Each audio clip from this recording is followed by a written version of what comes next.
Welcome to Return on Insights, the show where candid conversations with bold founders and leaders spark actionable insights for your business. I'm David Lindover. And I'm Erin Abatangelo. Each week, we pull back the curtain with leaders who are scaling teams and shaping the future, sharing the insights that create impact far beyond the bottom line. Discover how high-performing companies build enduring cultures, inspire teams to think bigger, and turn vision into action. If you see storytelling as your strategic advantage, you're in the right place. Today on Return on Insights episode, it's all about leading through change. We're joined by someone who's done it at the highest level. Steve Bederman is a seasoned CEO, turnaround expert, and mentor who's helped transform companies in tech and service sectors through people-first leadership, promise-keeping cultures, and resilient, high-performing teams. Stephen shares real-world lessons from the front lines of transformation and what it takes to lead with clarity, confidence, and heart. Thank you for being here. Let's dive in. Thanks for having me. Welcome. Looking forward to it. Well, let's How you get doing? started. Maybe I can fill in some blanks for people. Okay, perfect. So how are you doing? Let's start there. Well, I'm doing great. My wife and I just came back from a trip to see the World Cup soccer in Charlotte, where it was 105 degrees. Oh, it's gross. And it was miserable. I mean, Oh, I I can waited imagine. my whole life to see the team of my dreams, and I sat out there for like 10 minutes and then wilted and had to go hide inside. So, but we had a great trip nonetheless. So who's your favorite team? Who's the dream team? Bayern, Nice. Bayern Munich. Nice. And They lost too. They lost, but they were tired. I mean, that is hot weather. Let me just say. that's intense. Yeah. That's intense. Yeah. We've had some quite crazy weather here as well, Yeah. but you just adapt, right? Yeah, Just kind of like in right. business. That's You right. just Very adapt. much. Same. So I want to jump in and talk about fast-paced culture Okay. and fast-paced industries, because I think that everyone thinks that they work in a fast-paced industry. Everyone thinks that their company is fast-moving, but we all have our own definitions of what is fast-paced. Yeah. And surviving change in one of these cultures isn't easy. It's not easy to thrive in it. Mm-hmm. And there's so many different factors that impact how well, how fast, and how adaptable a culture can be. What are your non-negotiables for creating successful change in a fast-moving industry? Because I know you've been in real fast industries. They have, but I also just believe that any organization, you have to really consider pace. Pace is a fundamental core pillar that everybody leading any organization needs to account for. So even some of the slow, the staid, the assembly line kind of commoditized businesses need to recognize that decision making is really the key to how you pace yourself. And so adaptability is really, I think of it as it's up to the employees.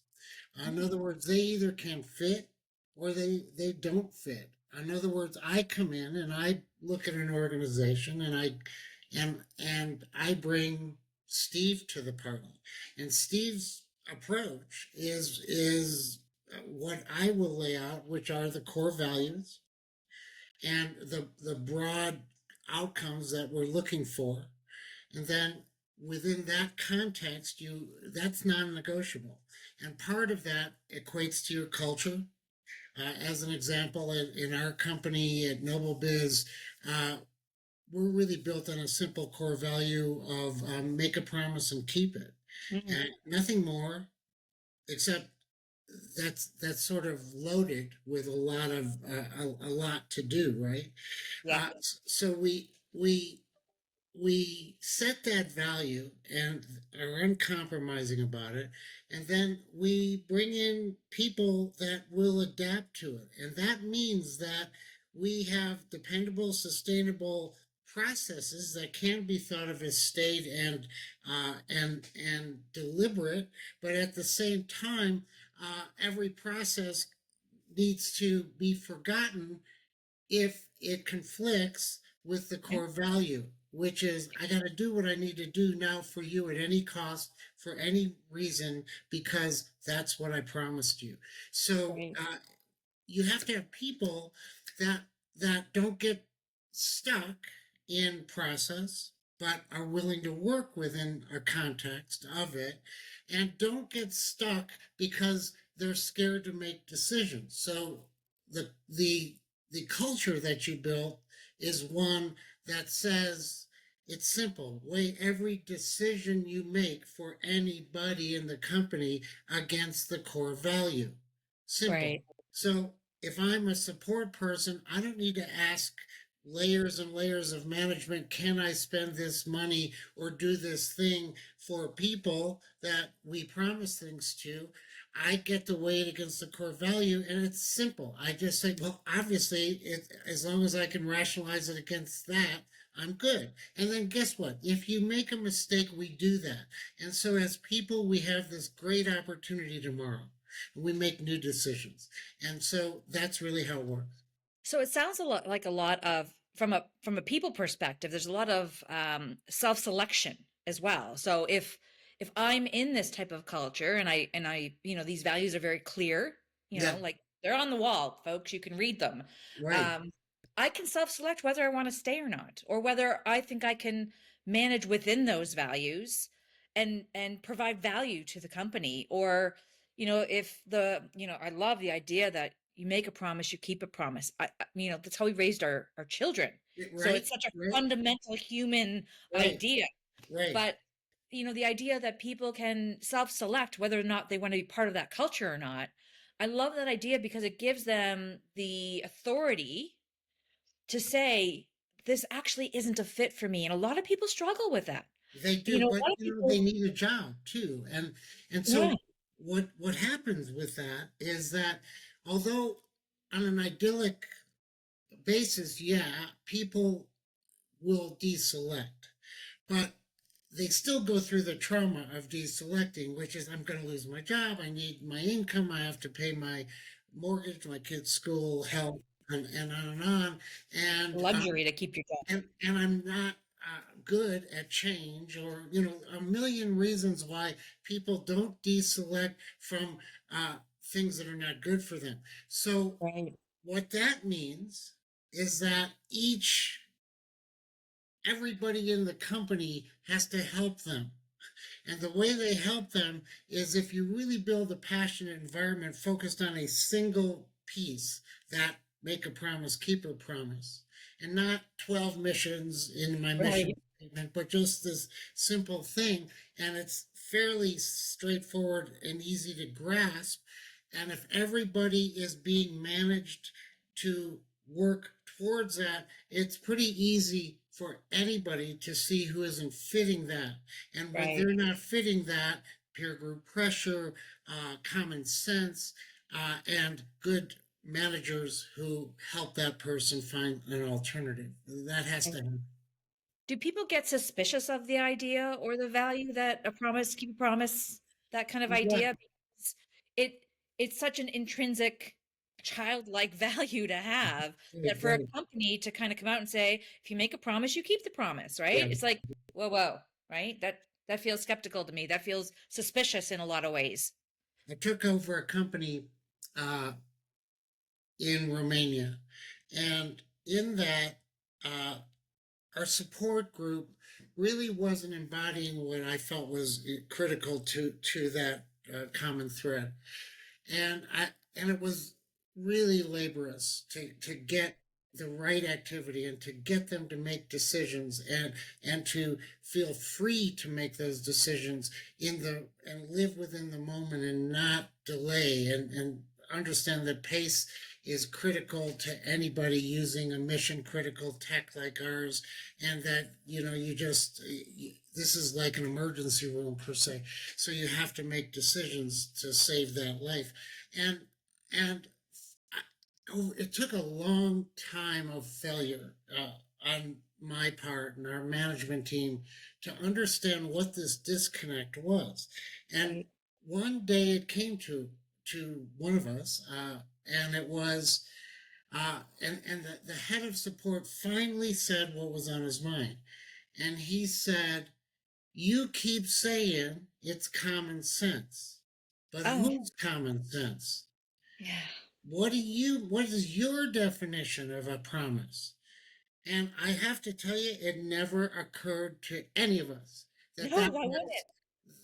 that was misunderstood. That I had to define what a promise was, and I had to define what meeting a promise is, and I then actually had to define what common sense was because it wasn't common to this person. And they weren't trying to pull our chains and try to find rationale to do less.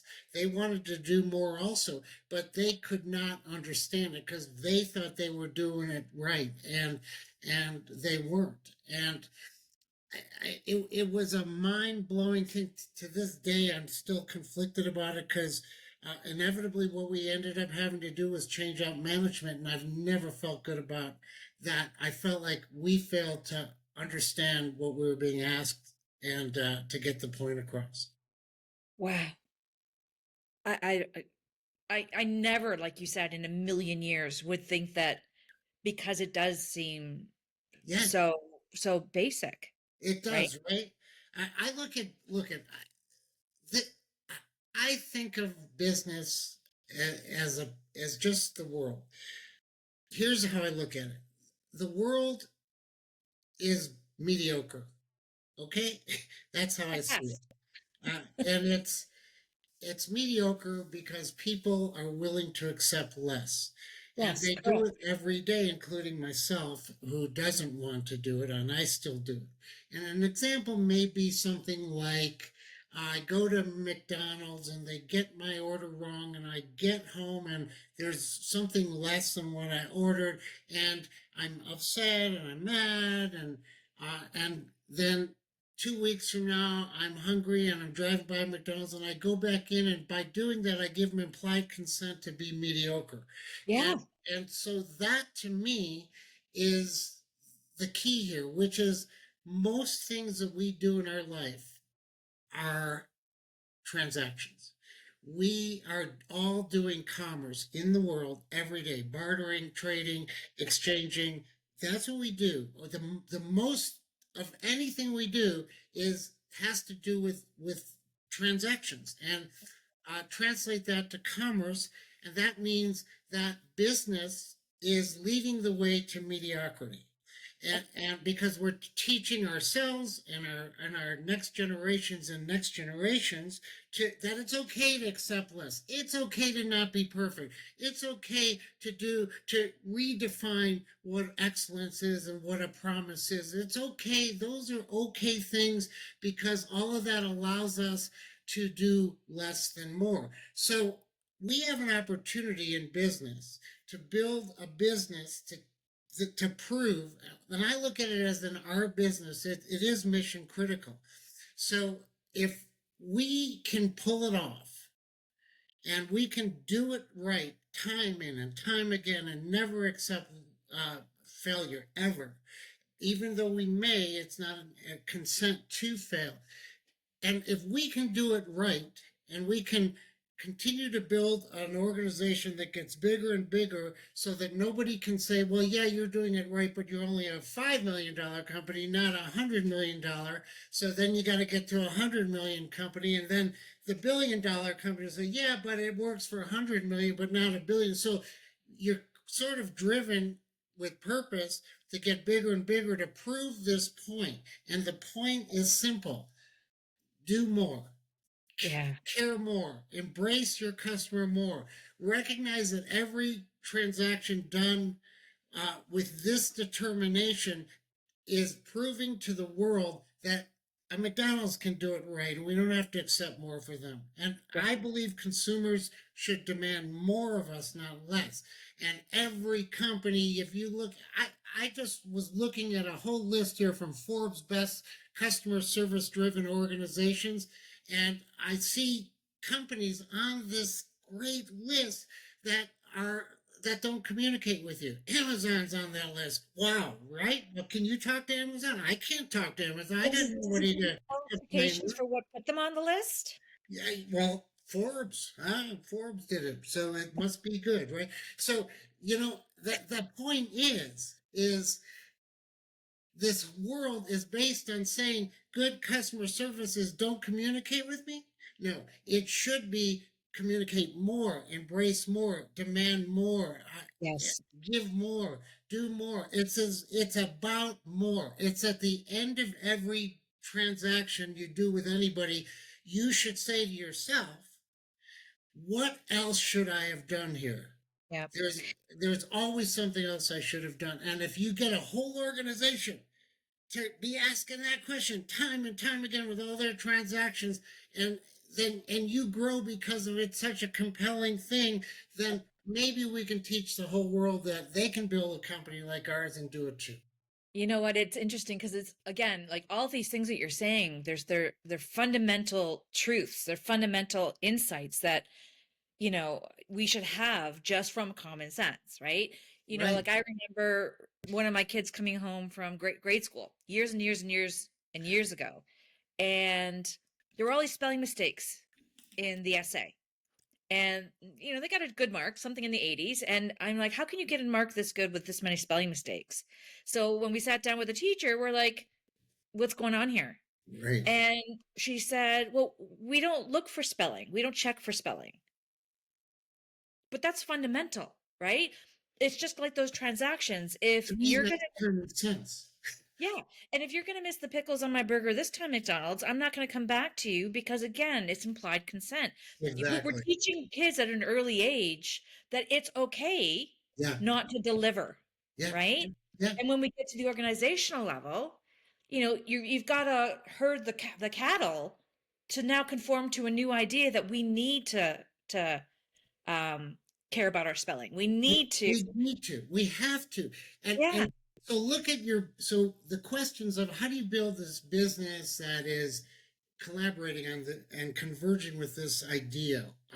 yeah, It's easy because it's life. It's getting people to recognize that every one of their behaviors was built out of a mediocre world, and that don't they want better? And if they do, they can join us. But yeah. in joining us, they've got a challenge, which is I'm going to challenge their behavior every day and mine too. And that's just how it's going to go. And if you can live that and love Yeah. it, you can continue to do it. And as long as what's really important there to me is if, challenging other people is easy. Challenging yourself, Well, yeah. that's the Right. hard part, right? Yeah, Is yeah. taking a look inward and saying, am I part of the problem? Right? Am I part of living in this mediocre world and not trying for something different? You are, and the beauty for me is that I got to at some point in my life make that choice to put that burden on me, which Hmm. allowed me to be as imperfect as I am, to not tolerate it at the same time, and Interesting. live within that conflict. How do you do that? You just live life. That's how we all do it. I mean, come on. We all want great stuff, and we all fail miserably at it at the same time, right? But if So you've got a secret to success, we want to hear about it. At least I yeah, want to hear. there is no secret. I did have a success in putting myself out there years ago. So we start this company, and it's in the same business I'm in now, a different business. We sold that one after years, but so we are small. We're, I don't know, $1 million of revenue. We have 16 people, and I cut us down to 5 because we had no money. And it was in the days where there was no recurring income, and money was just like a capital expense, and you got it, and great, you lived to fight another day, but next day there was no money. So we didn't have enough money, so we cut ourselves down to 5 of us, 5 plus me. And we sat in this tiny little conference room, and I said, look, if you want to stay, you can stay here because you're chosen to do that, because I think we feel the same about this, but I don't have any money, and I don't know when I'm getting money, and that's just the way it is. And do you want to do that or not? And when I have money, we'll take $1 and divide it amongst us. And but I will promise you one thing, I promise. We're going to build a great business, a great corporation, an industry leading business. And we're going to do it because we just don't know how to do it. And so we're stupid enough to say we're gonna, so let's go do it. And I am the guy to lead that. And I'd never done that before, but they stayed, the all but one stayed, and we built that business. And this was the place where we were stealing pieces of broken drywall from a building site to put up on the wall here. That's how poor we were to build our own little office. And we built $125 million a year business, a global leader in what we're doing now. And we did it based upon, I've always felt that we just believed. We put ourselves out there and said we're going to do it, and we did it, and we did it based on meeting promises. We said a client gives us a gift of trust when they choose us, and we're going to return that gift with passion, relentless effort, integrity, sound process, and we're just going to kick ass. I love that. I And love we that. did it. Good for you. Gosh, I said it to someone earlier today when I was on a call with David. You're truly the best boss you've ever had, huh? Well, for me personally, I don't think I am. Maybe David is, but I'm certainly a work in progress for sure. But I think that's the thing too. You don't want to be a leader or in management and be something special. You just want to be human, and it's Yeah. just be people. Let's just be people, and let's be straight up with each other. I don't have money today. Yeah. We will build a great company. Those things are equal to me. I don't have money, and we'll build a great company, and so you go do it. Yeah. And that's just life. I mean, I think where businesses fail is in not understand thinking they're playing a role. I always read these things, like especially on LinkedIn, where a lot of the young people talk about this, where they are uh, feeling fraudulent, like they're not really, what's that word? Oh, imposter syndrome. Imposter syndrome. Yeah. And I'm like, what? Why do you think you have to play a role? I mean, I didn't have to play a role to be me at work versus me at home. I just am me doing work or me doing home. And go to work, and whatever you get, recognize that it may be new to you and there's no imposter in you at all. You're just living life the next day, doing the best you can with what you got, and be human and share information and don't hide, and learn that more is better for people than less, meaning more information. So when Yeah. I run a company, and I want people to know where we stand. I want people to understand when I say I need you to do this now, here's why I need you. Yes. Okay. I will not tell you you can't do it, but I will tell you why I think you need to do it. And I'm Right. not negotiating it, but next time, if we have some space, you can tell me why you should have done it differently. So do you think that you can say all this now after working so many years? Like the idea of just being who you are. And so I've never experienced, well, I'm not because I've never experienced imposter syndrome, but I'm very authentic. I show up as myself every Yes. day. Yeah. Always been who I've been, and my character is the most important thing about my career. So to me, showing up as yourself, as being a human, is critical, right? Because that's going Yeah. to lead to success, which is going to lead to happiness.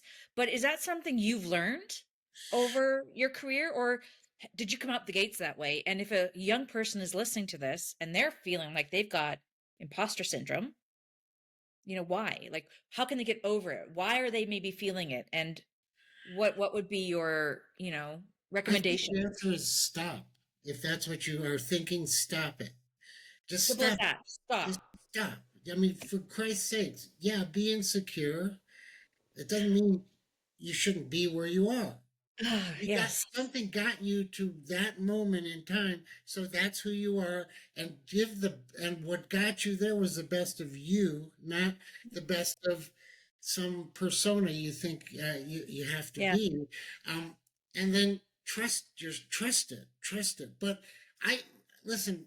When I was in college, I did I played music for a living. That was my first career as a singer songwriter, and I started playing in bars, and because I didn't want to work at this nursing home I was working at, and so there was a bar, and I played guitar, and I asked the guy, there was an empty stage, if I could put a glass out, and people could maybe give me some tips, and so I started doing that, and so the first time I got there, and he gave me the stage, it was packed, and he said he didn't usually do this with the stage because he didn't need to, because he was so busy anyway.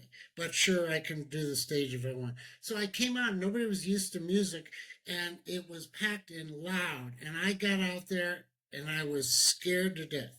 And I looked in the mirror in that bathroom on my way out, and I had imposter syndrome, I guess, going on. And I'm like, who do I think I am doing this? I'm scared.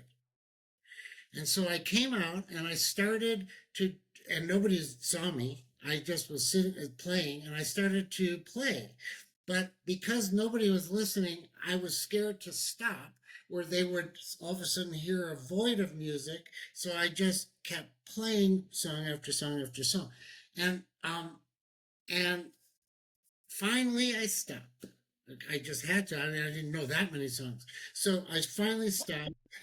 And uh, somebody yelled, "Hey, shut up and let this guy play some music. I like what he's doing," or something like that. So um, everybody kind of slowly turns to the stage, and I'm like, "Oh shit!" Now they're looking at me, and and I suddenly lost the fakiness, and I realized that um, I was made for this. Mm. And I just started playing one of my songs that I wrote, and people liked it. Enough people liked it, let's say that. And the rest of the night, I felt like I got in a zone. Oh, And when I got in the zone and people were listening, they liked it. They started filling up my cup.